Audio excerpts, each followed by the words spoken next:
Assalamualaikum warahmatullahi wabarakatuh. Perkenalkan, nama saya Eka Sapitri, NPM 2103012012, Prodi Ekonomi Syariah, kelas B, mata kuliah Studi Islam dan Moderasi Beragama. Dosen pengampu Ibu Nurul Mahmuda, MH. Baiklah, saya di sini akan menjelaskan beberapa materi tentang pendekatan dalam studi agama. Yang pertama, pengertian dan fungsi pendekatan dalam studi agama. Apa pengertian studi agama? Jadi, studi agama adalah suatu kajian sistematis dan metodologis terhadap agama-agama yang ada sebagai kajian yang terbuka dan netral. Studi agama mengkaji baik dari segi asal-usul keberadaannya sebagai suatu sistem keyakinan dan kepercayaan dalam konteks hubungan antar agama. Dan yang kedua, jenis-jenis pendekatan dalam studi agama. Yang pertama ada metode teologi atau pendekatan teologi. Jadi pendekatan teologi ini berarti pendekatan kewahyuan atau pendekatan keyakinan peneliti itu sendiri.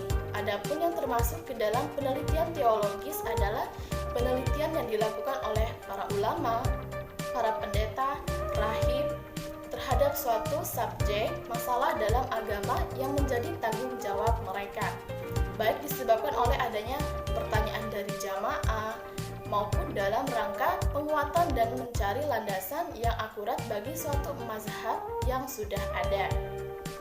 Yang kedua yaitu metode historis atau pendekatan historis. Historis ini sering kita dengar dan sering kita kaitkan kepada sejarah.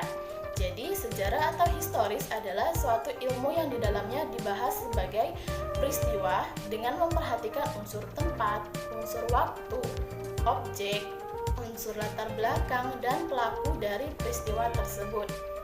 Pendekatan kesejahteraan ini amat dibutuhkan dalam memahami agama. Mengapa? Karena agama itu sendiri turun dari situasi yang konkret, bahkan berkaitan dengan kondisi sosial kemasyarakatan. Lanjut, yang ketiga yaitu metode fenomenologis atau pendekatan fenomenologis. Jadi pendekatan yang paling dekat dan berhubungan dengan pendekatan historis adalah pendekatan fenomenologis. Mengapa demikian? Karena fenomenologis dan sejarah itu saling melengkapi. Fenomenologi tidak dapat berbuat tanpa etnologi, filologi, dan disiplin kesejahteraan lainnya. Adapun tugas pendekatan dari fenomenologis ini adalah mendeskripsikan, mengintegrasikan, atau menyusun tipologi dari semua data yang diperoleh dari seluruh agama dunia. Adapun tiga tugas fenomenologi agama yaitu yang pertama, mencari hakikat ketuhanan, yang kedua, menjelaskan teori wahyu, dan yang ketiga, meneliti tingkah laku keagamaan. Lanjut ke metode yang keempat, yaitu metode sosiologis atau pendekatan sosiologis. Dalam sosiologis agama, ada tiga perspektif utama sosiologis yang sering digunakan sebagai landasan dalam melihat fenomena keagamaan di masyarakat, yaitu perspektif fungsionalis, konflik, dan interaksionisme simbolik. Masing-masing perspektif memiliki karakteristik sendiri. Bahkan, bisa jadi penggunaan perspektif yang berbeda akan menghasilkan suatu hasil yang bertentangan.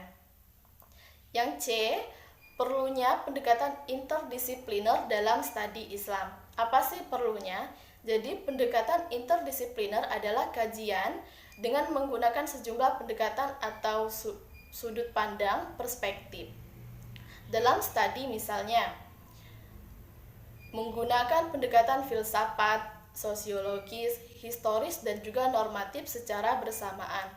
Misalnya dalam mengkaji teks agama seperti Al-Quran dan juga Sunnah Nabi, tidak cukup hanya mengandalkan pendekatan tekstual saja, tetapi harus dilengkapi dengan pendekatan sosiologis dan historis serta hermeneutik. Baiklah, mungkin hanya ini yang dapat saya sampaikan, semoga bermanfaat. Saya akhiri, wassalamualaikum warahmatullahi wabarakatuh.